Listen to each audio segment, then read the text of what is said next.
Black and White Thinking, February 1999, Bellevue, Washington. Black. European Americans control most of the money, so European Americans are the oppressors. White. A few European Americans control a lot of money, but so do a few African Americans. If the rich European Americans make all European Americans oppressors, then rich African Americans make all African Americans oppressors too.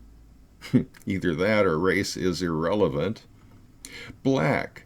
Because African Americans were slaves until the Civil War, and most were poor and treated like second-class citizens by so many European Americans until the late 70s, it's time for some payback.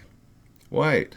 Because modern European Americans are treated like second-class citizens by so many African Americans, it's time for some payback. Either that, or it's time to stop treating anybody like a second-class citizen. You're either a producer or a moocher. The color of your skin is irrelevant. Black. When European Americans hail a taxi, they expect the driver to stop where we cannot. When they go into a restaurant, they expect to be treated well where we are not. European Americans expect but ignore these privileges. White. When African Americans walk out into traffic, they expect the drivers to stop. When they go into a restaurant, they expect to be treated like royalty. African Americans expect but ignore these entitlements. Maybe it's time to stop pointing fingers, begin looking in the mirror, and be friendly. We're all human. Black. European Americans are so accustomed to their undeserved privileges that they can't even see how self-entitled they are.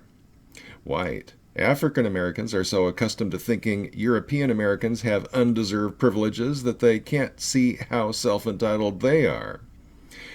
Either that, or it's time to stop thinking in terms of privileges and entitlements and see all Americans as Americans, regardless of race. Black. By virtue of being white, European Americans gain undeserved privileges for which they must pay.